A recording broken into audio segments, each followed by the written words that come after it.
So, the National Assembly faces a logistical challenge, if you like, of conducting the election of a new Speaker of Parliament today. All 400 MPs, in some respects, expected to descend to Parliament for the special plenary for the first time since the COVID-19 pandemic. Just last week, Parliament administrators admitted that its ICT systems will not allow for a virtual simultaneous secret ballot. At the same time, Parliament also receiving a letter from the New Nation movement to prevent Mapisa Nqakula's election as the Speaker of that institution. So acting National Assembly Speaker now, Lechesa Tsoneli, joins us via our telephone line to unpack all of these different considerations. And Tsoneli, it's great to have you on the program. Thanks very much indeed for making time to chat to us. Let's start with the logistics before we speak about, dare I say, the politics of today's proceedings. Yes, there are 400 MPs, but do you expect all of them to be in the chambers today? Unlikely, sir. For reasons also of fears that some of them do have comorbidities. Some of them may not be able to make it, even if they wish to. So we are unlikely to have all 400 in the place. That said, how many are you expecting, at least to have this vote legitimized? No. There'll be sufficient to make the required numbers, given that we have received over 350 confirmations, roughly, from what I was told. So give and take, that number might change, but that's roughly the numbers that we are looking at people having in the House. Let's say about 300 eventually do rock up. Yes. Imagine where you can see I'm going with this. COVID-19 regulations, we're told, only allowing for about, I think, 50 people or 100 people. Yeah, I think it is 50 people indoors. I stand to be corrected. It's certainly nowhere near 300. Many people are going to be watching and wondering how it is that Parliament can go ahead, seemingly flouting these regulations. Firstly, the numbers that are allowed under regulations must be understood. Probably how many can be allowed inside. It's definitely not 50. And but also that the Constitution requires that in the event there's a vacancy of a Speaker, such a vote must take place by secret. Obviously, it didn't have and didn't anticipate that we would physically all have, they assumed we would physically be present and so on.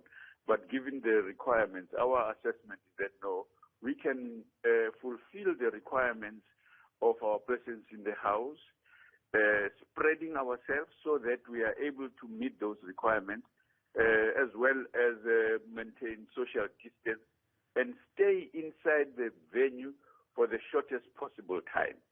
Yeah, I've got the regulations in front of me, and I don't want to harp on this issue, but just for the records to state, the regulations are saying that indoor gatherings allowed to 50 persons or less, while 100 persons or less for outdoor venues, and that's if the venue is too small to hold the prescribed number of people, observing social distancing, then both those figures need to be reduced. So the sense I'm getting from you is this is an exceptional case in some respects where you believe you might be able to argue around why you can have more than 50 people indoors. Yes, for the shortest possible period. But also we will communicate to you, we hope you, as soon as I finish here, a legal interpretation of those regulations so that we have a better sense of what we are talking about. And like we are saying, in the venue of the place, we've got a base, in other words, the floor of the assembly and the gallery, and other people will be in other rooms. There's what we call E249, which is also, that takes about roughly 92 people, roughly, and the side parts of the internal of this highly open space that Parliament is. Yeah, okay. My last take on the logistics, Ntate Tsoneli, the DA announcing to us this morning that they too are going to put forward a candidate for the position of Speaker. Is it then a far-gone conclusion that this will be then carried out through secret ballot, the vote that is? No. That one is the requirement. Right. There's no question about it. In the event that there's a contestation, the ballot must take place by secret ballot. And that's what will happen, and that's what Parliament has prepared. There are roughly about 4 voting stations that are prepared so that MPs in groups of 10 or roughly that much should be able to come in and leave so that to give space to others so that we do that, as I say, as quickly as possible so that we are out of the place. All right. That will allow us to segue into what is top of mind, I imagine, for many people watching our discussion today. And this is centered around the letter from Mabuza attorneys representing 2 individuals and a group called the New Nation Movement, NPC. Essentially, they are taking exception to Nosiviwe Mapisa Nqakula's nomination from the ANC as the Speaker of Parliament and goes so far as to say that you must take all the reasonable steps to prevent this election from going ahead. Will you respond to that letter? No, we will.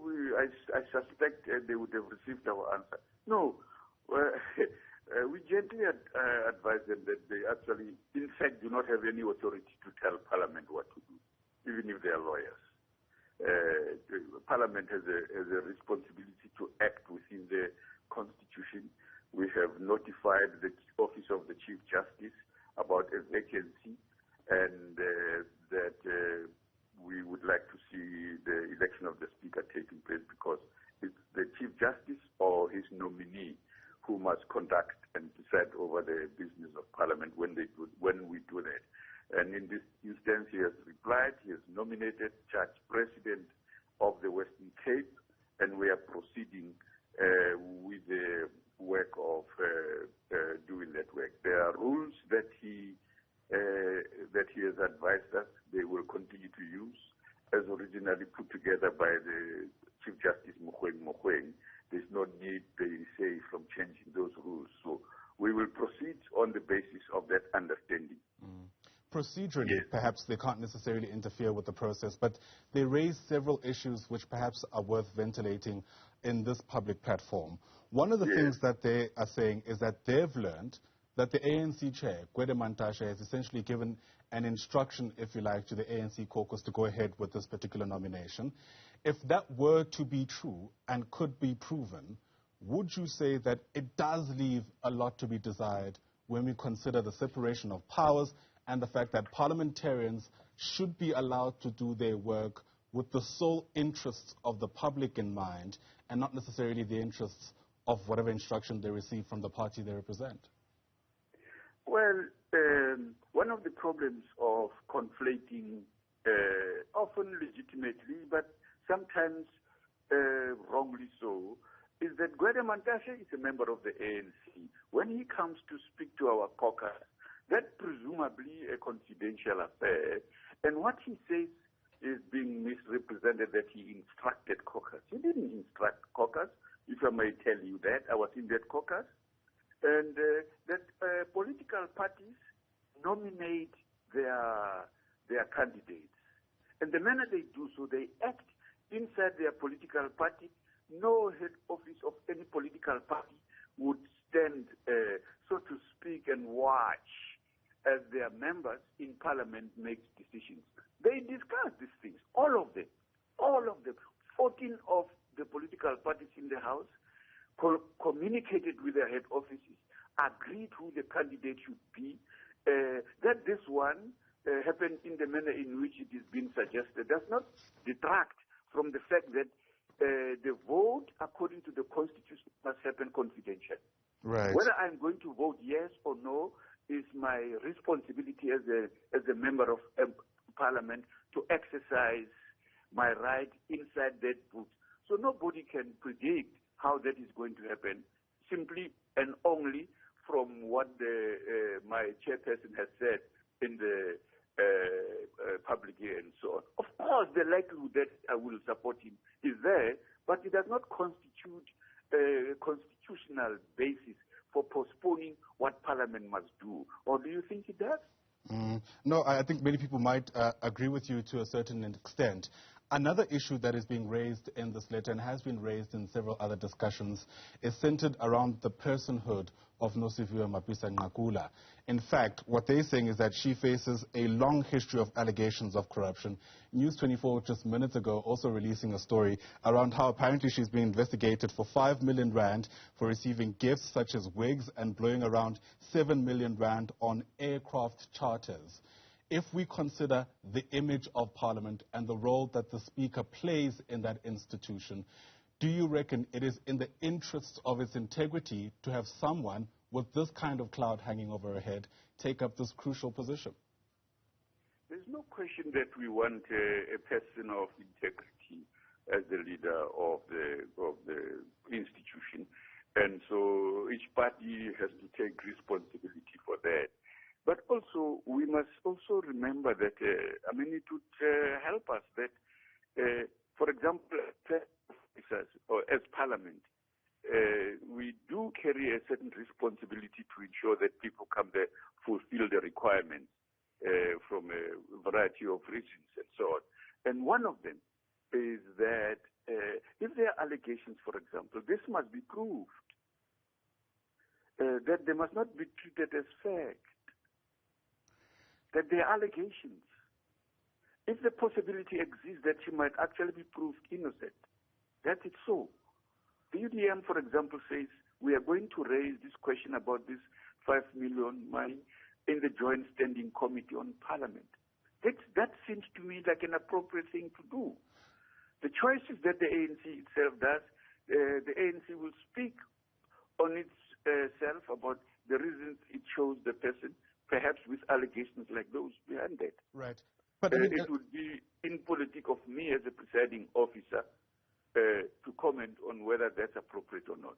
But I have clarified what we would expect of a presiding officer or a member of Parliament for that matter, yes. With that in mind then, is it not too great a cost to have someone with these kind of questions take up the role of Speaker in the event that she may very well actually be found guilty? That's just the one aspect that I'd like to get your take on.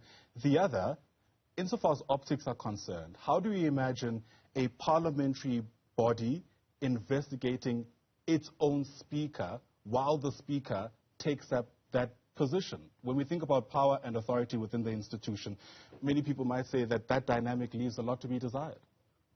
You're asking me to comment on the risk evaluation of a deploying party, the people who decide their candidates should be stand in for a position such as you are describing correctly. That is the risk that they are taking. That's the risk that a political party takes. Each political party that nominates a person and feels that she will make, in this instance, the appropriate candidate and so on, although there are questions about her state and so on, of course that's the risk they have. As Parliament, we have no authority nothing in the rules says to us that we can stop the process, because this is essentially what we are talking about now. Yeah, whether we can respond to the new nation or the two individuals that on the grounds of this, this is a reputational risk. Therefore, we can't proceed as Parliament. We have no authority to do that. As the acting Speaker, though, do you reckon that this is a calculated risk?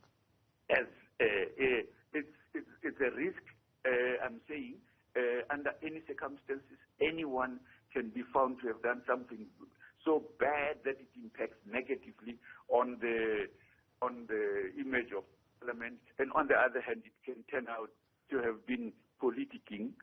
And of course, we do expect politicking. Parliament is a political institution. But the rules that require of us to proceed or not proceed today cannot be disrupted on the basis of that observation by anybody, if I may say so. Lechesa, we're out of time, sir. Thanks very much indeed for your indulgence. Really do appreciate it that the Lechesa is the acting National Assembly Speaker. Not for very long, if things go according to plan. There's, of course, an objective, a plan today to elect the new Speaker. And if the numbers are anything to go by, that's likely to be Nosiviwe Mapisa-Nqakula.